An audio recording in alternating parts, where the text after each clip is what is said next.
Exponential models. Okay, exponential model. This is what it looks like. I will often tell you to box in your base. Your base here raised to the exponent x. Now this is the function that it's dealing with.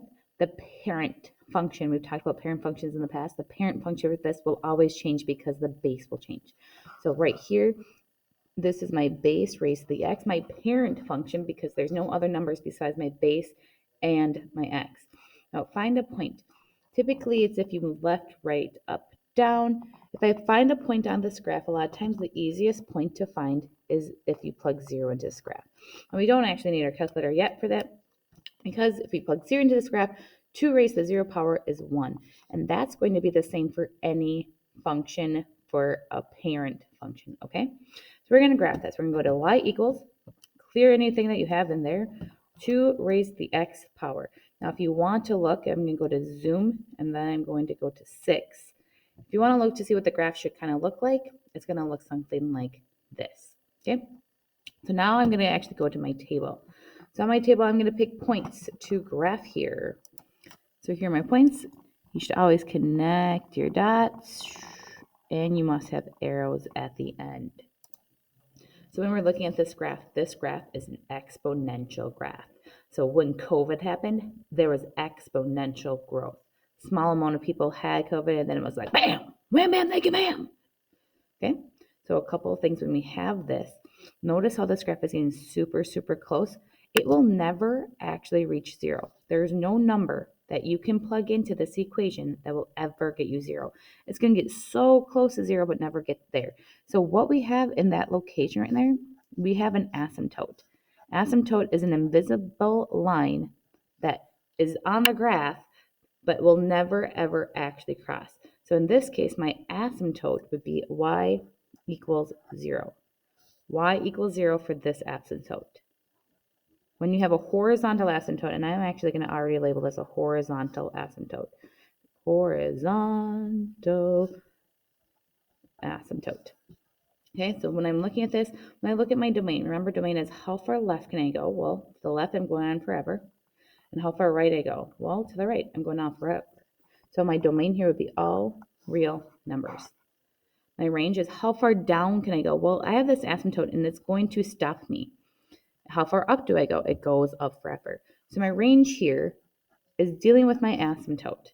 Now, when I'm looking at this, it's never going to be 1, but it is above. It's above that line, so y is greater than. There should not be an or equal sign because it's never actually going to touch that line. It's just going to get super close.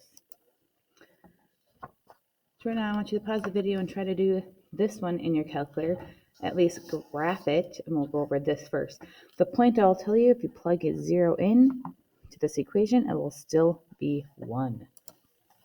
So here we have our graph.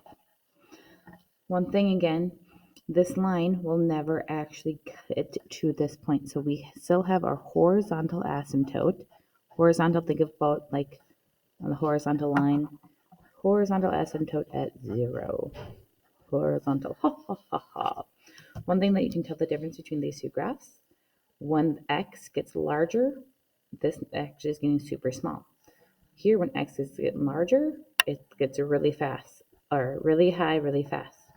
This is a decay. My base, so this right here is my base, whatever number raised to the x is my base, is less than 1. Here, my base is greater than 1.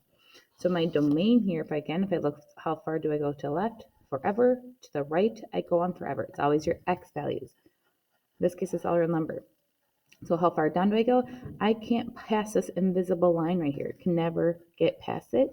And this is above the graph, so this is greater than 0. So again, I want you to do C by yourself. First, this right here is my base. That's like my parent function. This is kind of like the problem that we already did together. So when I plug this into my calculator, I'm going to clear that out.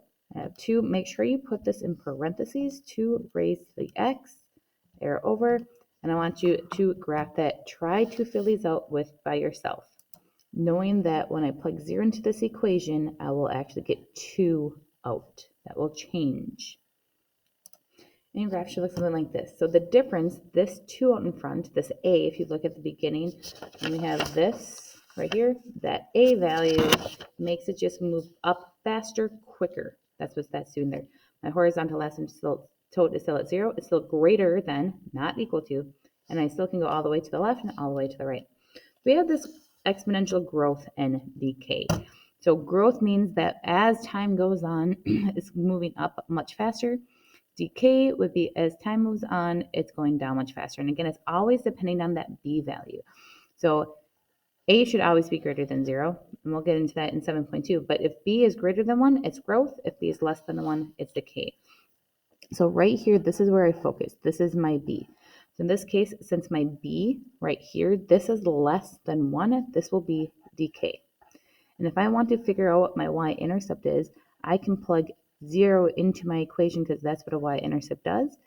Remember, anything raised to the 0 power is 1, so 12 times 1 is 12. So my y-intercept here would be 0 is what I plugged in, and I got 12 out.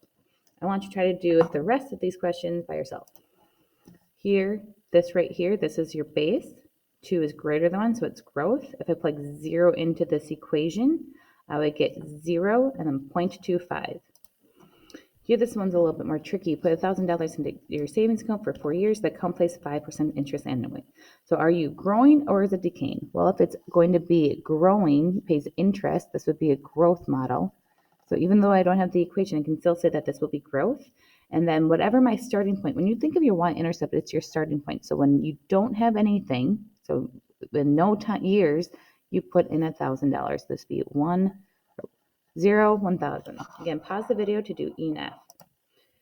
E, my base here is greater than 1, so it's growth. If I plug 0 in, I get 3 out. This is decay, it's less than 1. Plug 0 and I get 11 out. Now we have growth factor. So this N would be if we're not doing growth factor yearly. A lot of times I will just write out this equation, 1 plus or minus r to the t. This is if we do not compound interest on a yearly basis.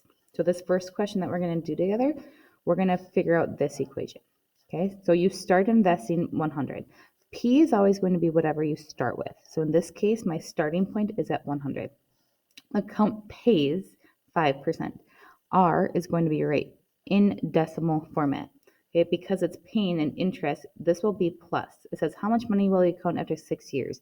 T will be 6. So if I figure this out, I'll have 100 and I have to do 1 plus 0.05 because you have an interest, you're gaining 6. If I plug this in my calculator, you can definitely already do 1.05 or 1 plus 0.05 raised to the 6th power, and you would have $134.01.